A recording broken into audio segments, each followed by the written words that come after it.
Sebelum kita bercakap mengenai apakah ulama tak sepatutnya masuk UMNO dan sebagainya, kita kena melihat dulu ataupun mengenal dulu parti UMNO itu. Apa dia parti UMNO?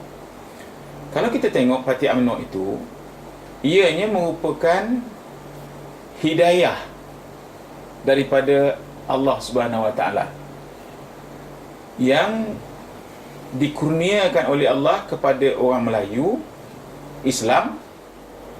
Sebab itu orang yang bercakap mengatakan kalau ulama-ulama masuk UMNO, maka mereka sebenarnya menempah kubur sendiri.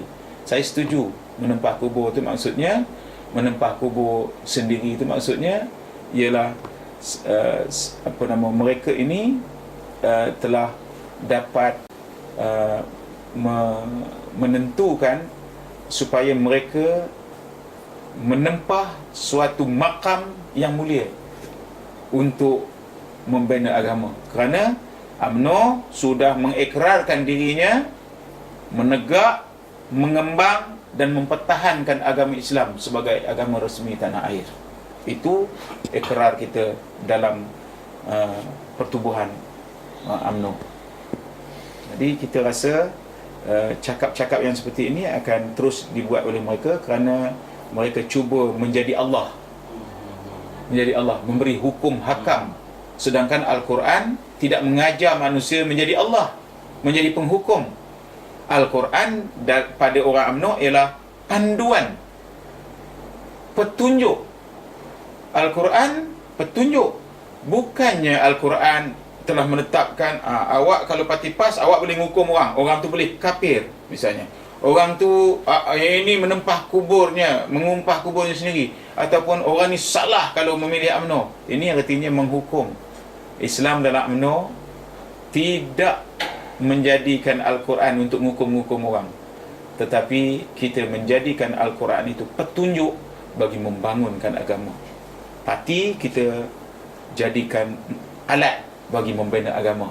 Tidak pernah kita menjadikan agama alat untuk membina UMNO, tapi kita memperalatkan UMNO untuk membina agama. Tan Sri Hamid Osman bila masuk dalam UMNO tak nampak ada bunyinya sangat, tetapi gerakannya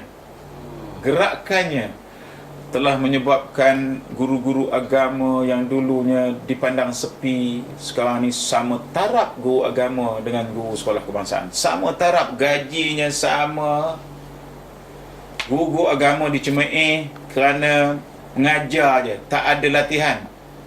Kumpulan ini, kumpulan Tan Sri Hamid Osman dan kumpulan-kumpulan dia lah, dan yang seangkatan dengan dia, telah menubuhkan apa yang kita sebutkan pusat latihan perguruan untuk guru agama. Kemudian mengemaskinikan pelajaran agama sehinggakan wujudnya sekolah-sekolah menengah agama di Malaysia. Yang sekarang ni ulama-ulama muda yang bakal masuk ni adalah lahir daripada apa yang kita sebutkan projek yang dibuat oleh para ulama yang diletakkan oleh kerajaan untuk bukan bercakap tetapi melaksanakan tugas yang disebutkan dalam matlamat UMNO ditubuh perkara 31, menegak, mengembang agama Islam dan mempertahankan agama Islam sebagai agama resmi. Ini kena diisi. Dan pengisiannya tak perlu bercakap. Kerana apa? Bila masuk dalam kerajaan, kita diamanahkan melaksanakan kerja. Maka memang bukannya berbicara, tetapi mereka melaksanakan kerja. Dan daripada kumpulan ini jugalah kita mula jadi Universiti Islam Antarabangsa yang sangat popular sekarang. Dari kumpulan ini jugalah Bank Islam muncul. Dari kumpulan-kumpulan ini jugalah hasil gabungan kerjasama ulama dengan profesional di bidang mereka masing-masing, Takaful Islam muncul. Dari kumpulan ini jugalah, kumpulan ulama-ulama ini jugalah munculnya pula Ar-Rahnu, Pajak Gadai Islam.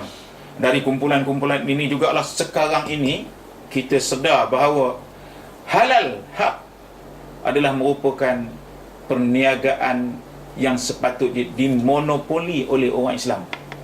Berapa lama dah gerakan ini? Dan pendapatan daripada halal hab dunia ialah 2.7 trilion dolar setahun. 2.7 trilion dolar setahun. Yang sepatutnya ini semua milik orang Islam. Orang lain tak boleh, kerana orang lain tak layak mengatakan ini barang halal. Tak layak. Tetapi ini dihasilkan kerana ulama-ulama yang masuk ini dah berjaya melahirkan JAKIM. Dan JAKIM dulu dikacau-kacau, dia orang cuba menswastakan sijil halal. Tetapi nampak tak boleh. Balik semula ke JAKIM sekarang, kerana kita nak supaya halal hak kita sekarang sudah dinilai oleh OIC, negara-negara Islam seluruh dunia. Dan 157 buah negara mengiktiraf halal yang dikelolakan oleh Malaysia. Dan kita akan menjadikan negara kita ni hub halal bagi seluruh dunia. Dan ini ialah produk daripada Islam yang kita perjuangkan. Kita Islam UMNO cuba melahirkan produk-produk Islam. Kita tidak hanya bercakap mengenai perkara-perkara yang berkaitan syariah semata-mata.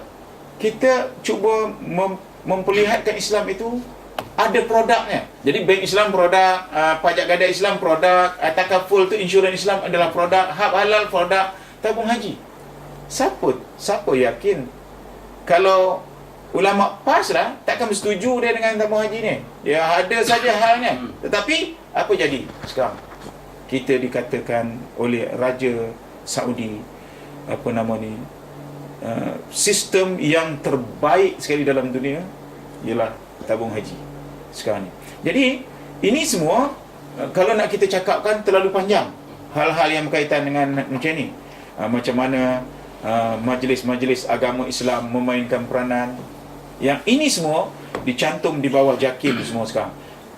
Takkan dia berlaku sendiri. Dia perlu pakar. Pakarnya siapa? Para ulama yang menyertai UMNO, dan mereka lebih berjaya menggerakkan dakwah, kerana dengan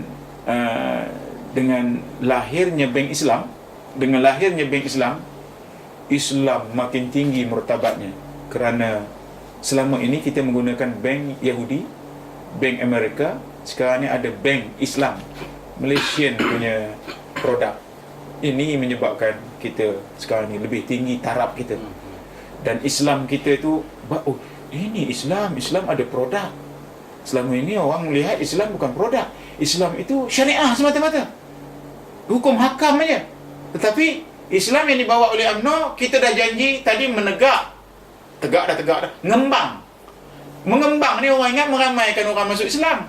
Bukan itu saja, meramai pun perlu, tetapi mengembang ni meyakinkan orang bukan Islam seluruh dunia ni bahawa Islam ini merupakan agama yang diturunkan oleh Allah dan mesti dipraktikkan. Maka oleh kerana kita kelahiran UMNO ini yang hidayah, pelaksanaannya pun hidayah, dan kita telah berjaya meyakinkan dunia sekarang ni. Ini sebenarnya Allah mengkabulkan doa dalam perlembagaan UMNO itu, menegak, mengembang, mempertahankan agama Islam. Di ketika agama Islam diserang oleh orang yang mengatakan dirinya ulama, tetapi dia meletakkan cap pas kepada dia, maka semua ulama yang bukan bersama dia tak elok semua tak elok. Maka oleh kerana itu kita dapat ini makbul doa.